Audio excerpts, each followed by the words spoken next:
Hello, and welcome back to another episode of Podcasting for Educators. When you work with one-on-one clients or you have a small group coaching program, you definitely don't need a huge audience to get a major ROI from your podcast. Hosting a podcast can allow you to reach a wider audience, start conversations with new people, and position yourself as an authority quickly. Our guest today, Sumantha, is a testament to this. Sumantha is a qualified business trainer with over 15 years of experience. She's an ex-teacher who set up her tutoring business in 2017, and she currently supports fellow education business owners who want to launch, grow, and scale their businesses. She does this through one-on-one mentoring, her Tutors Mastermind, and the Training Jukebox, which is a hub for courses and resources. She's also the host of the podcast called Upgrade Your Education Business, where she shares actionable advice every single Monday. Sumantha uses her podcast as a way to bring in new clients and add more value to current clients. So she's on here today to share a little bit about what that looks like for her. And I think it's going to give you some really great ideas, whether you already have a podcast or you are just considering starting a podcast. And even for those of you who maybe don't work one-on-one with people yet in any kind of like mentoring or coaching capacity, it might be kind of a cool service to add to your offerings. All right, let's go ahead and get started. Your podcast is a powerful tool that serves your audience and your business. But how do you manage it all, bring in new listeners, and convert those listeners into customers? That's what this show is all about. Welcome to Podcasting for Educators. I'm Sarah Whitaker, classroom teacher turned podcast manager, and I'm here to help you get the most out of your show, all while making an impact on other educators. Hello, Sumantha. Welcome to Podcasting for Educators. I'm so happy to have you here with us. Thank you for having me. Before we get into the good stuff here, can you tell us a little bit about your background and a little bit about your business? Yeah, sure. So I'm Sumantha McMahon, and I used to be a corporate business trainer who moved into teaching, who has the normal story of burnout and who left in 2017, and I set up my own private tuition business. I was still doing a bit of freelance business training, and a couple of years ago, I set up Upgrade Your Education Business. And through that, I specifically work with education business owners, helping them to launch, scale, and grow their businesses depending on which stage they're in. I do that through mentoring, courses, and I have a mastermind specifically for tutors. And of course, I have a podcast. Yes, that's perfect. And we're going to talk about that in just a minute. I just love this line of work because I love when you can teach other educators that they can have these new careers and their own businesses and still be in the world of education, which I just think is so cool. Yeah. So tell us about your podcast. What made you start a podcast to begin with? So my podcast is called Upgrade Your Education Business, and I got my first taster of speaking like an audio format through Clubhouse. Yeah, we were in lockdown and I didn't have anything better to do. So I was basically on Clubhouse quite a lot. Yeah. And actually, I have a confession to make. When I thought about launching my podcast, I'd never listened to a podcast before, ever. I know. I know. So my decision actually was led sort of quite simply, really. I felt like I had something to say. Yeah. And I felt like I couldn't say that with the current marketing methods I was using, whether it was email marketing or social media, because if I tried to get everything from one episode into a single post, it would just be too much. So audio content, I think, is one of the easiest forms of content to consume. So it made sense for me. But also when I then did some research, because I hadn't listened to podcasts, I had to do some research. When I checked my niche, there really weren't and still aren't loads of podcasts about. So when I was researching to see what was out there, I realized that I wanted to create something that was filled with actionable advice because that's very in line with how I train and speak to people. But that style of podcast didn't really exist. Instead, there were podcasts that, they talk about topics rather than breaking them down into actions, which is great, but I felt like there was a gap that I could very naturally fill. So I hoped to open the door to more conversation with people. I hoped to reach a wider audience and just help more people through it. And actually, as time has passed, and we were just talking about this, that as time has passed, it's actually ended up having much bigger value in my business because it now ties all the services I offer. It just ties it all together. For instance, I have a mastermind for tutors, and I actually use certain episodes to give them a head start to our group coaching sessions. So the podcast hasn't just been great in widening my reach, but it's been great. It's enhanced the service I'm actually providing clients. Yeah, absolutely. I think a podcast is such a good complement to client work. And I love that you brought up the fact of focusing on giving action steps that people can take and adding a lot of value, because I think that's really what ultimately in the long run sets your podcast apart from other podcasts, is when you add that value, because that's what builds trust with people. There's nothing worse than, going to listen to a podcast that seems like you're going to learn something, and then you get to the end of it and you're like, oh, well, that was not really what I expected it to be. So going in with that value mindset, I think, is a game changer. And I totally agree with you. I actually talk about this all the time, that this education space of podcasting, there is so much room for all of us here, because there really aren't that many compared to a lot of the other niches in podcasting. So it's such a great opportunity. Now, you said you were on Clubhouse, like so many of us during COVID. So was that like when you did that kind of help show like the power of audio for you? I think it helped show me the power of audio, but it also helped me show how it was something I was very comfortable with.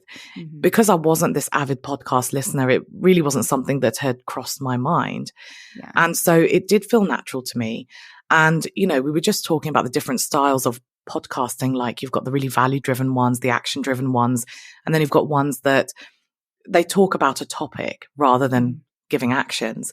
And I think that there's not only room for all of us, but room for these different styles, because everyone has got a different reason why they might listen to a podcast episode, or they might not have the headspace to take on board all of those actions that an episode might be sharing. Instead, they do want something that's a bit more generic. And so what Clubhouse allowed me to do was understand my natural style. I'm not very good at small talk. I wish I was, but I'm not good at small talk. And so that actionable content came extremely naturally to me. If you asked me to talk about a topic, I'd end up teaching it as opposed to talking about it, because that's kind of where I naturally go. And so I think that was actually really key, of just finding my voice and finding my style, so that podcasting is hard work anyway, but it didn't have to be stressful because I was trying to be someone I wasn't. And I talked earlier about it tying everything together. I think that's really important, because when someone meets me, when they book a discovery call, I don't want them to be surprised. I want them to have already done their due diligence and they know what they're going to get. Yeah, I am with you on the small talk. I am not a small talk person. And I just think I've never really thought about this before, but hearing you explain how you found your voice, I just think we're very similar in our delivery styles, because I'm the same way. I would much rather just kind of go into teaching mode. And that's kind of how I run my podcast as well. So yeah, we're very similar there. Very cool to hear you talk about that. Now, tell us a little bit about the success of your show in terms of getting clients. What has that been like for you? How has that affected your business? Well, I'm delighted. I was really blown away by how many clients have come my way through the podcast. And I think that when I look back on it, I think that having the right mindset and focus is actually a really important component of that. I thought this was something that was going to take a really long time, but it actually didn't. And, when I talk about focus, what I mean is that when you have a podcast, it's really easy to get focused on download numbers. And it's an important metric to consider, but I knew that I wasn't actually aiming to be this top charting podcaster. My aim was actually to position myself in my niche, to help as many people as possible, and to give potential clients this kind of try before you buy experience. So being really clear on what it is you need to track, I think really helps you allow your podcast to attract clients much faster. So the metric that's important to me, for instance, is how many people book calls with me because of my podcast. So when I start there and I'm really clear on what results I want to track as my success metric, it actually steers my content. It steers the kind of calls to action that I give in my podcast.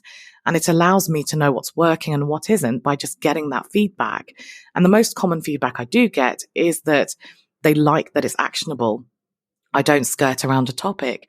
But that's not to say that, as I was saying earlier, that's not the style that you absolutely need in order to be successful. I think the point is that you need to stay in tune with your audience. You need to keep getting that feedback so that you can figure out what's working and what isn't. And so you see that those download numbers become so much richer when you actually think about it in context. But, having said all of that, and despite the fact that creating the podcast has been one of the best things I've done for my business, it is hard work and it's time consuming. So I don't think I can emphasize enough about how important it is to have that clear intention and being really specific about the metric you're going to track and hearing feedback from your listeners, because otherwise there's this risk that it ends up being a really time consuming hobby and not actually a valuable business activity. Yes, absolutely. I think that's one of the things that you really do need to have very clear before you start your show is what is my goal here? What am I wanting out of this show? Am I wanting to build my email list? Am I wanting to get one-on-one clients? Am I wanting to drive people to my resource, my TBT store, or whatever it is? Having those goals in mind and really having a way to track that is so important. And that's not, like you said, downloads are important. Of course, we want to know what our downloads are. We want to see our show growing, but that is by no means the end all be all and really not an indicator of whether or not your show is successful. So totally agree there. Can you give us a little bit of insight as to what kind of offers you talk about on your podcast so that people have an idea of that? Sure. So I do tell a lot of client stories. So that really relates often to the one-to-one mentoring that I do. And I also talk about the Tutors Mastermind, which is group coaching. It's a kind of monthly subscription that people can join when they want. They can leave when they want, rejoin when they want. And I'm about to launch some courses. And actually, this development of my business, this launching of courses has come from my podcast. Because of my podcast, I've reached a wider audience. That means I've started more conversations with people on places like Instagram. The conversations from people has meant that I've got this feedback where people have actually asked for self-study courses.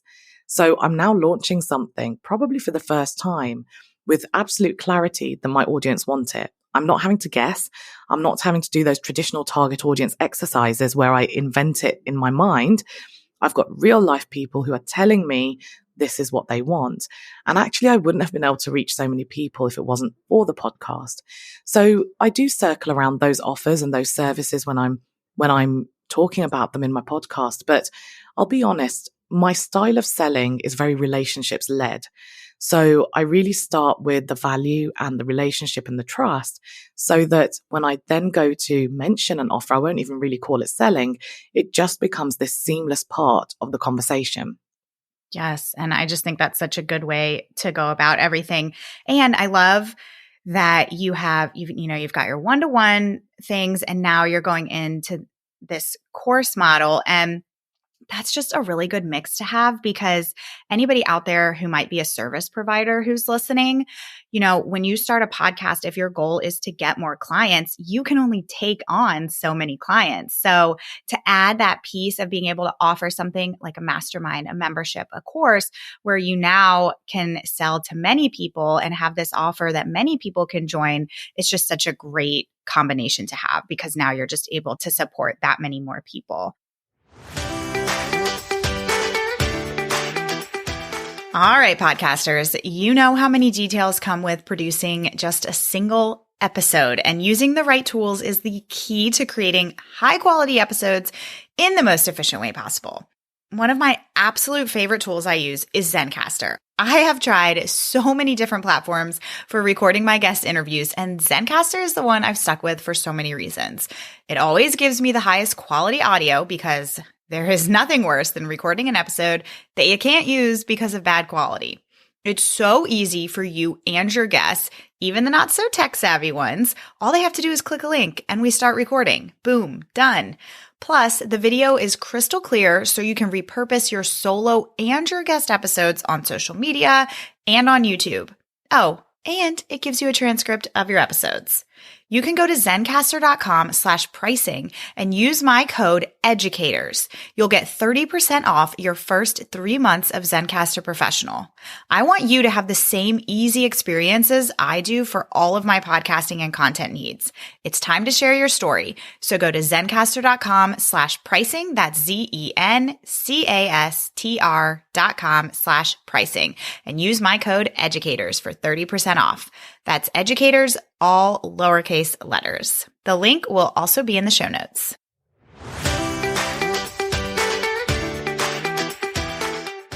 I also love that you brought up that your podcast, starting these conversations, it validates ideas of these things that you're creating, which is such a good feeling because there's nothing worse than, creating something, which I don't recommend, creating something and just crossing your fingers and hoping that it will land well with people. And kind of along the same lines there, like I love looking at, this is where downloads do come in handy, is like looking at downloads for your episodes and seeing if there's any outliers there, episodes that have been really popular. That's like great information for any kind of future offers that you could create or any lead magnets that you could create, focusing those things around those popular topics. So yeah, your podcast gives you so much great information about your audience and their needs. It does. It does. And also something that you made me think of was I remember, I think it was my 4th episode or something, didn't do so well in terms of download numbers. And I just presumed it was because of the topic. Anyway, I carried on and I decided, let me just try something out. And I thought, now that I've grown my audience, now that my podcast is a little more established, I just tried marketing that episode. I think it was episode 4, but let's say it was episode 4 for argument's sake. I tried marketing that. And suddenly the download numbers were boosted. And what I realized was that sometimes it's not the topic, but your podcast also allows you to experiment with your marketing. Mm. You have a tangible way of seeing whether certain content types are actually working because you have a result that you can a tangible result you can monitor. So yeah, doing the podcast has actually given me so much, as well as meeting more people, starting more conversations, positioning myself in my niche. It's also really informing certain business decisions and strategies. Yes, absolutely. Now, you've already shared some really good tips. Do you have any other tips that you'd want to give to anybody who's maybe considering a podcast, but they're worried that it might end up being a waste of their time? Yeah, I think the most valuable thing I did was I invested time in planning before I actually launched. I took the time to actually define the style. I defined the focus. So I wrote this statement that was, when you listen to this podcast, you will. And I filled in that blank. And it just allowed me to outline my first 10 episodes. I didn't script them, but I just outlined the titles. And that was really important to me because one of my fears was, what if I run out of things to say? Because a podcast feels like a huge commitment because it's kind of forever, it feels like. And that's what everybody says. That's like the number one fear I hear is, I'm not going to have enough topics to cover on this show. And it always ends up being the opposite. Exactly. You'd be surprised, especially if you take, the strategy you probably take when you're marketing elsewhere. You take a topic and blow it up. Put a magnifying glass on it. Don't try and cram too much in one, which is actually a mistake I made when I first started. And actually a few things that I didn't do, but I wish I had, was I wish I'd given myself like an approximate time for each episode, like a time limit, because I didn't think of that. My first one was way too long. And actually now if I were to redo that, I would have split it across at least 2 episodes. And even though it's the most listened to episode, I still think it was too much. And I only really got into a groove. It was very unintentional as I went along. So I think that having some form of consistency is really helpful with your episode length because, it allows your regular listeners to kind of schedule listening to your podcast. Like one of my clients, she says to me every Monday when she goes for a walk, that's when she listens.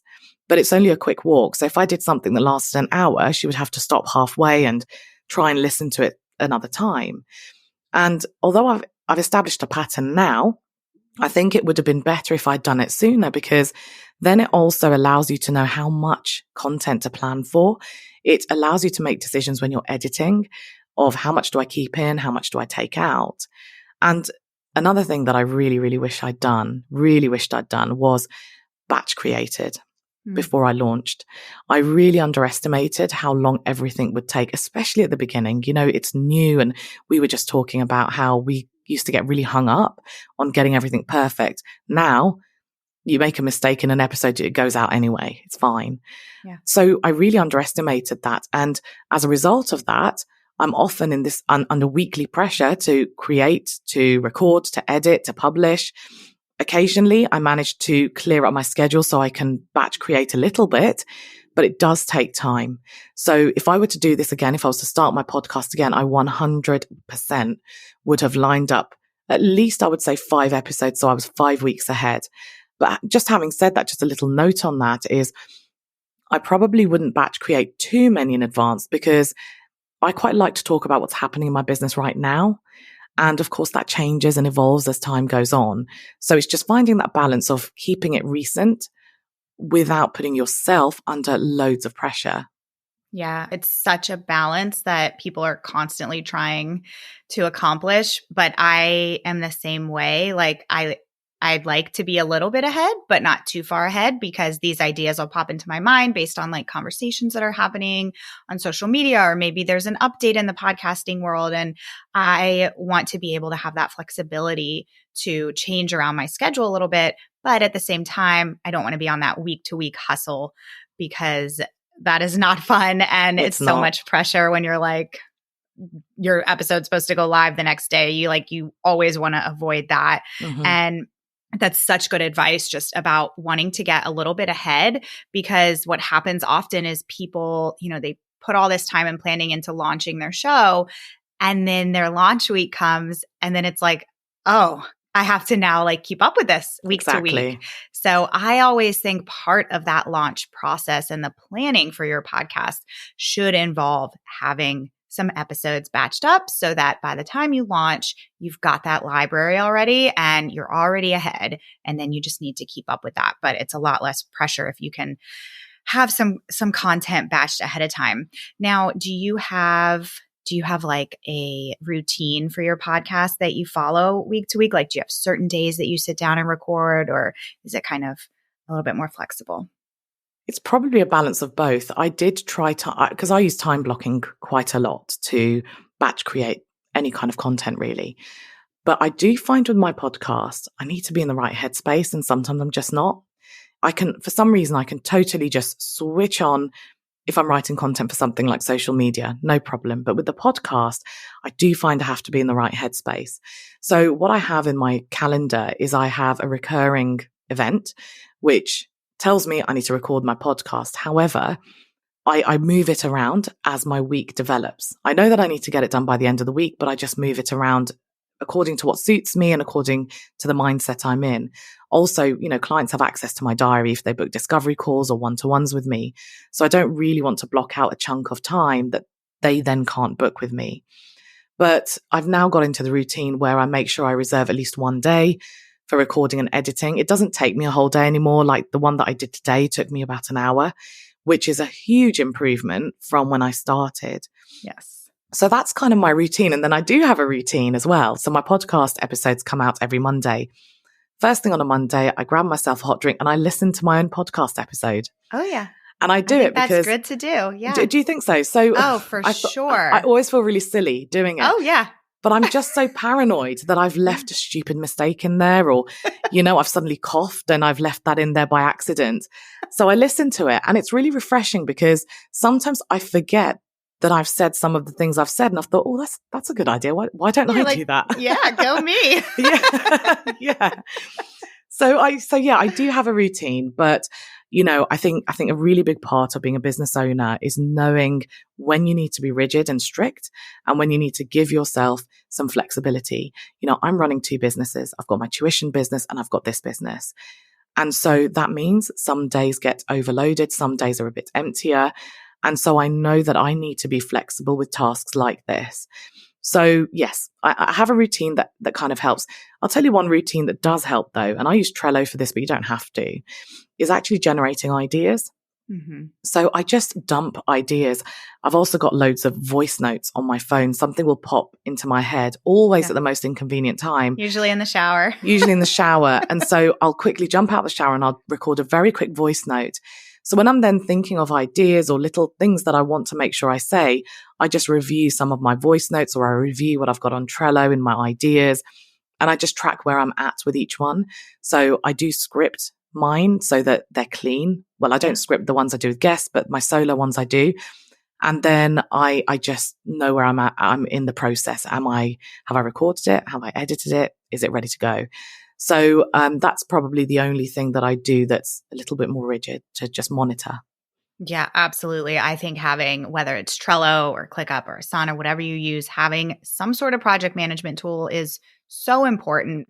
I also love doing like a brain dump, having a place where you can store all those ideas that come to you at random times. And then, being able to track the process and give yourself due dates. It's an accountability tool as well. So yeah, absolutely. And I just want to go back to when you said that and I feel the same way, especially with solo episodes. You have to be in the right headspace. Like you don't want to sit down and record a solo and just like your mind is just blank and you're like, oh, I'm just not feeling this right now. Exactly. So that's just another reason to be a little bit ahead so that if you do sit down and say, today's just not the day for this, you have that gap and that space to wait until tomorrow or the next day without totally falling behind on your show. Yeah. And I think it just makes it less overwhelming because, with a podcast, it really does feel like a huge commitment. You feel like you're getting married, where you're like, this is for life, Yeah. It's not like something like social media where you feel like you can take a break because you're training your listeners to tune in every week or whatever your frequency is. It's habit forming and forming that habit is so, so crucial because a podcast is a long game and it's a continual game. So I think that using whatever techniques work for you, whether it's time blocking, whether it's having a schedule, accountability, whatever it might be, is actually such a big part of making the whole thing really manageable and not feeling overwhelmed, thinking, how am I going to keep maintaining this? How am I going to keep doing this? Now, as we kind of start to wrap up here, your podcast is a little over 6 months old now. So are there any lessons that you've learned so far that you'd like to share with any newbie podcasters that you haven't already? I think the only one I would say, in addition to what I shared, is just to manage your expectations. I wish someone had actually told me this. When you launch a podcast, that first episode is great. You get all these listeners and you get emails from podcasting places saying you've reached the top of the charts. And you think, oh my goodness, how have I managed that? I'm famous. And so it feels great, that first episode. But think about it from other people's perspectives. You've got competitors who are like, oh, she's got an episode out. Let me listen to this new podcast. You've got people who are curious. You've got friends and family who want to support you. You've probably listened to it about 50 times just to make sure you haven't made mistakes because it's your first one. And then what happens is the novelty wears off a little bit. And so that's where that hard graft and that determination and perseverance comes in. Just because that first episode came out with a bang and then suddenly it starts dropping doesn't mean that your podcast isn't successful. And it really circles back to making sure you're monitoring the right metric. Yes, download numbers is great for research. It's great for steering your content, but it's not everything. Just because you didn't get the download numbers this week doesn't mean that in 6 months' time, if you didn't remind people about that suddenly people would love it. It's just how it goes. So I wish someone had, I think, managed my expectation with that because it did feel like a roller coaster. Luckily, I gave myself a pep talk and I was like, do not, whatever you do, focus on download numbers. And I was so strict with that the first kind of, I think, couple of weeks, I only allowed myself to look at it once and that was it, just so that I didn't get hung up and so that any drops didn't demotivate me. So I think just really manage your expectations, understand that it's a long game And if you have that very clear intention saying that when you listen to my podcast, this is what you're going to get. And if you stick to that focus, then there's no reason why your content won't be targeted. And there's no reason why your ideal client, not just any old client, there's no reason why they won't be attracted to you, because there is their way of finding out if the two of you are compatible. I could not have said that any better myself about managing your expectations. That's something that people have no idea about, because that's exactly what happens. Is there's so much curiosity and like buzz, and like you said, your competitors, like people are checking out those first episodes when you launch, and then you might see that drop, and you need to give it a few months to really even out and to get a true feel for what your audience size is like. Totally. Yeah. And what I found, and I don't know if this is common, I know you'll probably be able to say whether this is common, is my first one did really well. Then a few of them were a bit roller coaster, some didn't, some did. Now, so I'm on episode 36. This week I'll be launching episode 36. So it gives you an idea of how, small, if you like, my episode list is. Now it's consistent. It's totally consistent. And it has been, I would say, for at least a couple of months. And it's rising. So every week if you asked me how many download numbers do you get a week, I could tell you, except this month, suddenly it shot up. Not this month, this week, it suddenly shot up.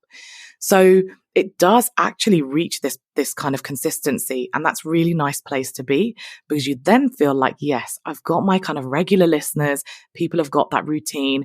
It's all about training people with how you want them to fit in with your podcast, how you want them to listen.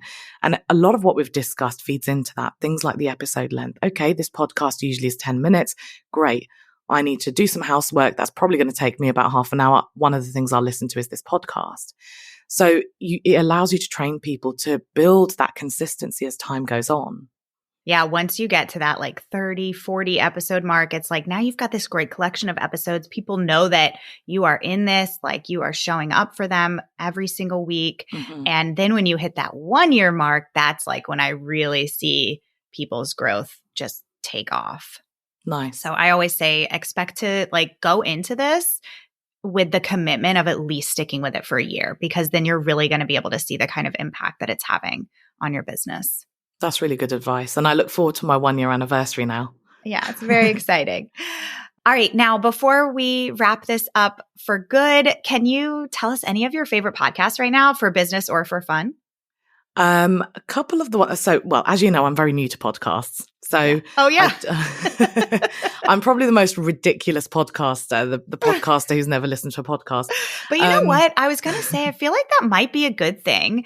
And it sounds like it was a good thing, because you went into this not having listened to podcasts like all the time leading up to it. So I think that kind of is good for you to like find your own voice and really do your own thing with your show, because sometimes when you follow a lot of people and then you do that as well, you kind of like unintentionally pick up on the same habits that they do, if that makes sense. Yeah. No, I think you're right. I think it could have gone one of either way. I think Clubhouse gave me the indication that podcasting wouldn't be like, it was quite instinctive for me. If it wasn't though, it probably would have been useful to listen to some podcasts, because it's like when you learn to write, you start by tracing, don't you? Yes. And then you start developing your own handwriting. So sometimes just having an indication of the structure, I Googled, how do you do a podcast?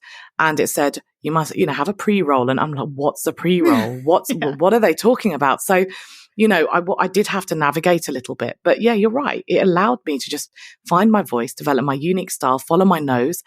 And that's a really good way of doing it if you're doing this to attract clients, because then you can absolutely make sure that you're compatible with them, because you're being really authentic. Yeah. Okay, I cut you off before, but tell us your favorite podcasts. So a couple that I can think of is, I quite like Diary of a CEO. Especially recently, I found a lot of his interviews quite interesting. And from a business point of view, I'm a really big fan of Amy Porterfield's podcast. Also, there's one that I came across, and I haven't listened to loads of it, but what I've listened to I like is called the 10-Minute Entrepreneur. And, each episode is 10 minutes, and I quite like that. And I very intentionally try to listen to podcasts that are totally outside of my niche, because I just don't want it to kind of influence me or there are so many different ways of doing one thing, isn't there? So I just don't want to then question what I might be thinking. I want to just follow my instinct. I know what works for me and my clients. So I try not to get influenced too much by other podcasts in my niche. 100%. And I feel like the same thing on social media too, like limit the number of people that you have your eyes on that are in the same space as you, because that comparison and imposter syndrome tends to creep in as well. Okay. And I think you have a lead magnet that you'll share with us. Well, if you're an education business owner, then I have a free ebook that shares 4 different ways that you might want to grow or scale your business. And then at the end, there's a list of passive income ideas. So I'll give Sarah the link to that if you'd like it. It's completely free. And for each one, I go through examples just to shoot some ideas around so that you have a springboard to find something that's really designed for you and your business. Perfect. Thank you so much. And we will definitely include the link for that in the show notes. And then lastly, Sumantha, can you just tell everybody where they can find you online? Sure. You can find me on Instagram at samtalksbusiness. And my website is www.upgradeyouraeducationbusiness.com. Perfect. Well, thank you so much for coming on. This has been such a fun conversation. Likewise. Thanks for having me. Thanks so much for listening to today's episode. To keep this conversation going, connect with me on Instagram at Podcasting for Educators. I'm always looking for an excuse to talk about podcasting. If you're looking for support in launching, managing, or growing your podcast, check out my online course, the Podcasting for Educators Prep School, at podcastingforeducators.com/prep school. I'll see you here next time.